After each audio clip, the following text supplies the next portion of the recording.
Bonjour à tous, bonjour à toutes.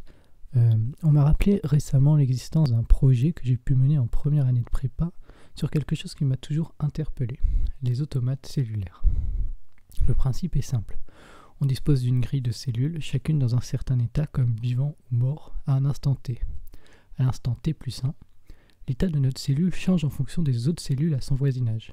On dispose donc d'un environnement, un certain nombre d'états, et d'une règle qui définit les transitions d'un état à un autre. Il en existe donc autant qu'on le souhaite avec 2, 3, 15 états différents en 3D, etc. Mais le plus simple pour comprendre, c'est de se pencher sur l'automate cellulaire le plus connu, le jeu de la vie de John Conway. John Horton Conway est un grand mathématicien britannique qui malheureusement est décédé le 11 avril dernier, emporté par le Covid-19. En 1970, il invente le jeu de la vie qui fonctionne ainsi. Chaque cellule est soit vivante, soit morte, et possède 8 voisins, les 8 cases adjacentes et diagonales. Si une cellule morte est voisine de exactement 3 vivantes, elle devient vivante, on observe une naissance. Si une cellule vivante est entourée de 2 ou 3 vivantes, elle reste vivante, sinon elle meurt, soit de sous-population donc, avec 0 ou une seule cellule vivante adjacente, soit de surpopulation avec 4 ou plus cellules adjacentes. Ce qui est incroyable avec le jeu de la vie, c'est qu'il est Turing complet, c'est-à-dire qu'il peut programmer n'importe quelle machine de Turing. En gros, on peut faire presque tout ce qu'on veut.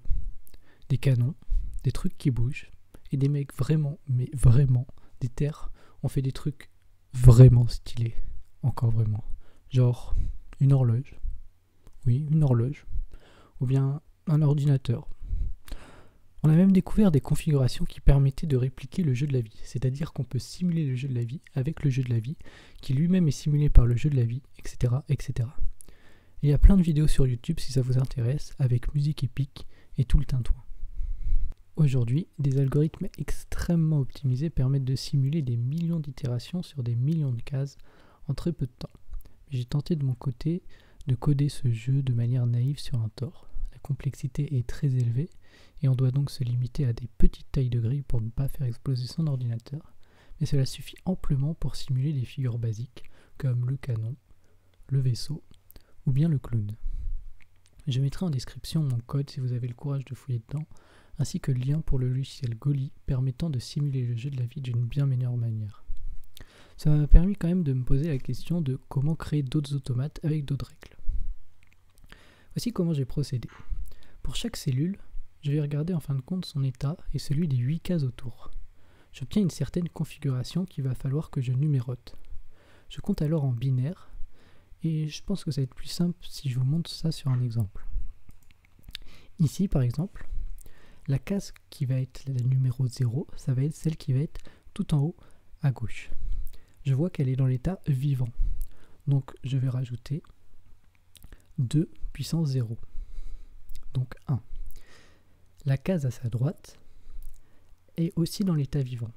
Donc je vais rajouter à 2 puissance 0, je vais rajouter 2 puissance 1.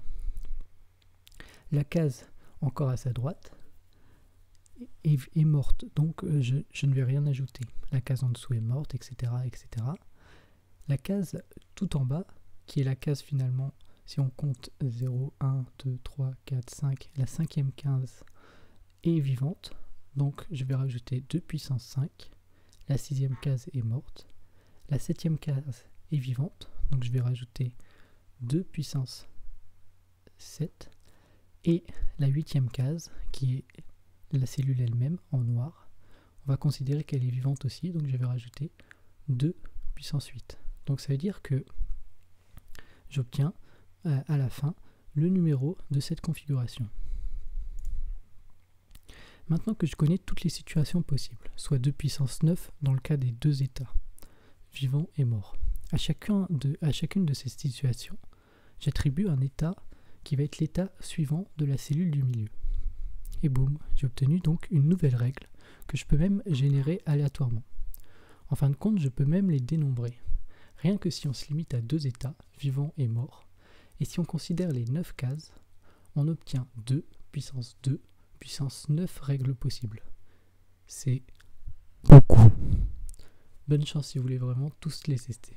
Et puis finalement, ça donne souvent des trucs épileptiques pas super intéressants, mais rigolos à regarder. Mais alors quel est l'intérêt de tout ça?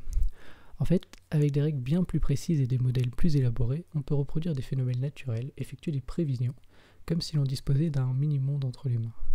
Le meilleur exemple est celui d'un feu de forêt. Chaque case est soit vide, soit en cendres, soit un arbre, soit en feu. Si un arbre est adjacent à une cellule en feu, il s'enflamme à son tour et les cellules en feu deviennent cendres. Ce modèle est très grossier, et avec de telles prévisions, l'Australie ne serait qu'un petit tas de cendres aujourd'hui. Mais on peut donc intégrer un facteur de risque. En fonction des conditions, le feu ne se propage pas de manière certaine, mais disons dans 40% des cas.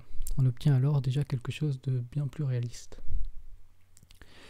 Je vous ai dit au départ qu'une amie m'a rappelé tout ça et j'ai décidé d'en faire une vidéo.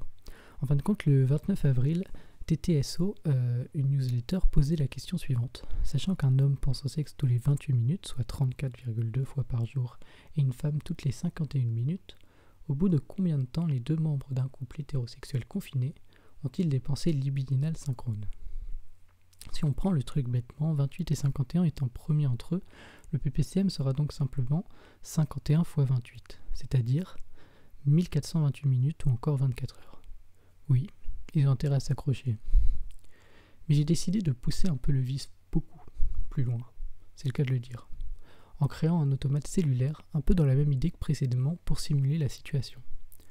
Les règles du jeu seront les suivantes. Tous les 28 déplacements en moyenne, on va dire suivant une loi gaussienne d'écart type 5, les hommes passent en état excité qui va être violet, respectivement 51 déplacements pour les femmes qui seront en rouge. Si un homme et une femme se retrouvent dans cet état simultanément à côté, en prenant les diagonales comprises, un enfant est engendré avec une probabilité de 25%.